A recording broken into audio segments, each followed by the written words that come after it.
Hey guys, what's going on? It's Karl here, back with another episode, landing back from LA and E3 the other day. Glad to be back in the studio. I leave some of the footage and video content linked right up here for your viewing pleasure.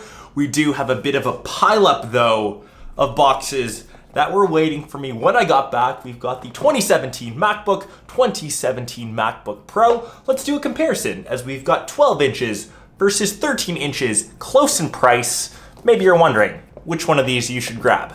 Before we get into that, we've got a winner from the Google Wi-Fi competition that I had running a couple weeks ago. Congrats to Gino Bake.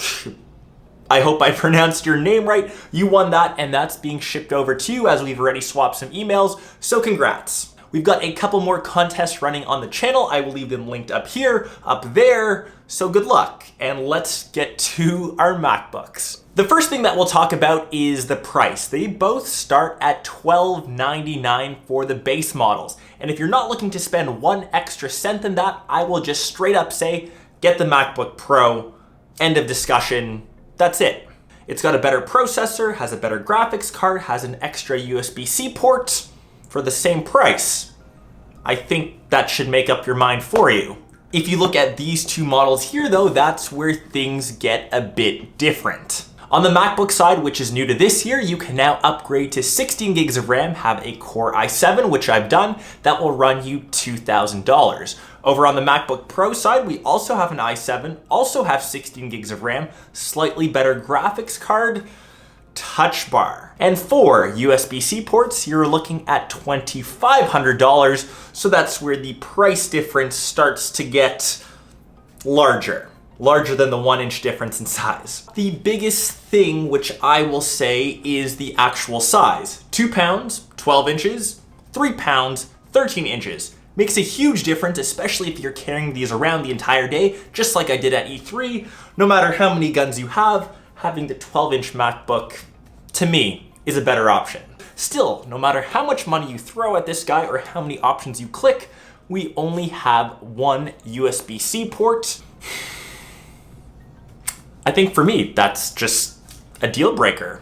RIP. For maybe 90% of you out there that just do word processing, checking emails, surfing the net, maybe playing the occasional game, you don't really need the versatility of using extra peripherals or accessories, I think this should be okay. 80% of the time when I'm using my MacBook Pro behind me, which is mostly for editing, this guy is plugged in for an SD card, it's charging, and maybe I've got an external hard drive. This is where the dongle life will fail me, and unfortunately for me, it just won't work.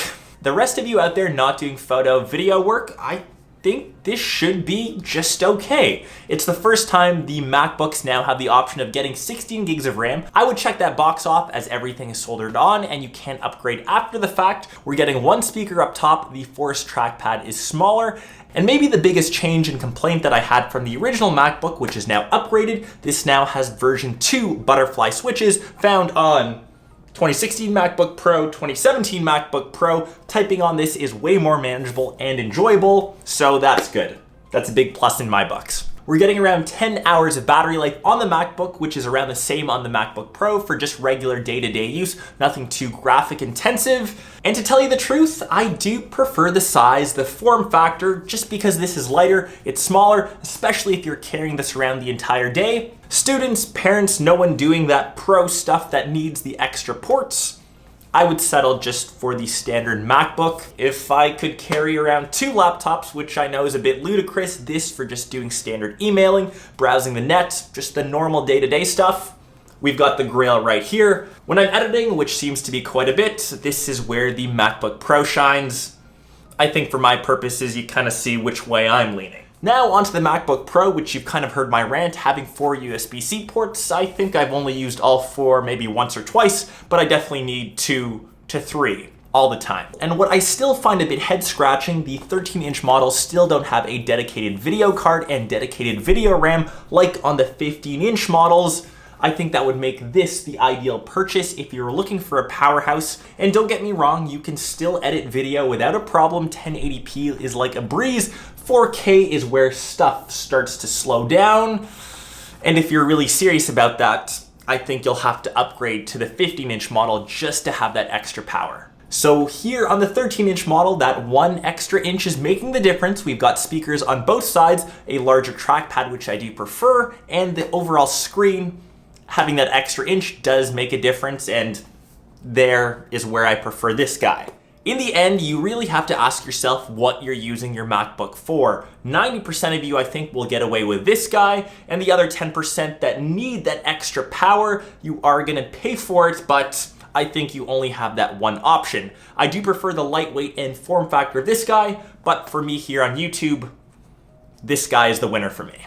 And I hope this comparison helped some of you out and made that choice which MacBook that you should end up grabbing. And make sure you stay tuned to the channel, as I'll be comparing the 13 versus 15-inch MacBook Pro, which is another dilemma in its own. So make sure you sub to the channel, more giveaway announcements, everything is linked down below, and I will catch the rest of you in one of my next episodes or one of my next vlogs. Peace.